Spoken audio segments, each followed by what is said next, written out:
Okay, class 9, this time is for physics now. According to sequence girls, now I'm going to make video number 16, and today I have made 16, 17, 18, 19 and 20, means total 5 new videos for the next lectures of physics. Now in this lecture girls, we have to start the topic acceleration. Very important topic in physics. Now acceleration by definition is basically, this is numerator, which means when you subtract initial velocity from final and you divide by t, as I said in my previous video, whenever you divide any quantity in physics by t, that is basically known as rate. So acceleration is by definition is basically the rate of change of velocity. It means when there is a change in velocity, then their acceleration occurs, and there is no change in velocity, it means acceleration will be zero there. Now this is formula for acceleration, and now I am telling why we write the unit for acceleration is meter per second square. You can see when you find the change in velocities, so change in velocity is itself is a velocity, so velocity unit is meter per second. Time we take always in seconds, so this time this second will be s, means second existing in denominator.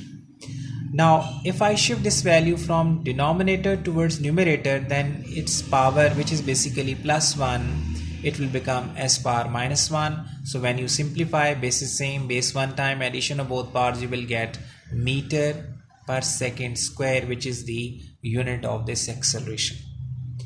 Now girls, consider this example.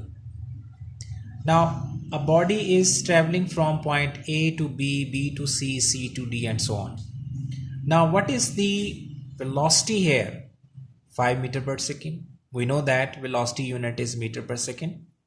What is velocity in this next patch? That is 7 meter per second.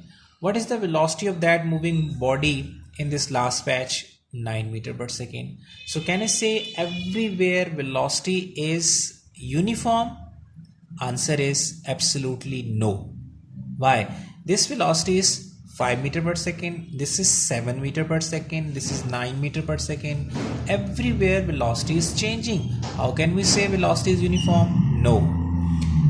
Now when there is change in velocity, this change is known as acceleration. So can you calculate what kind of change is existing here? Now change from 5 to 7, changes of 2 meter per second.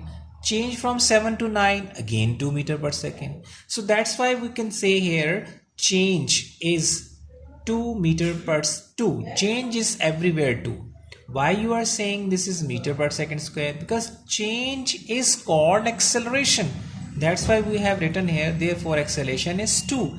And acceleration, since unit is meter per second square, so you have written here acceleration is 2 meter per second square.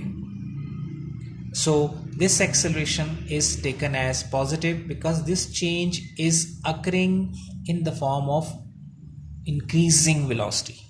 Velocity is increasing. So when velocity increasing, this change is known as positive change. Come towards this example. Now in this example you can see that velocity here is 10 meter per second. Velocity here is 7 meter per second, 4 meter per second, 1 meter per second. So everywhere, can I accept that if you say velocity is uniform? Again answer is absolutely no, because velocity is changing. When velocity is changing, so find out the change. Change is of 3. Change is of 3.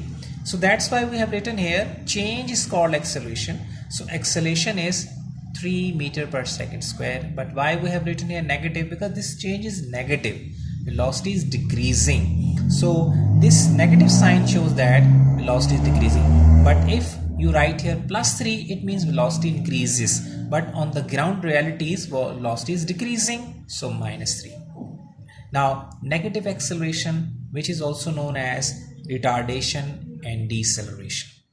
Okay girls, hopefully you have understood this description and definition with examples as acceleration. Okay, wait for the next video.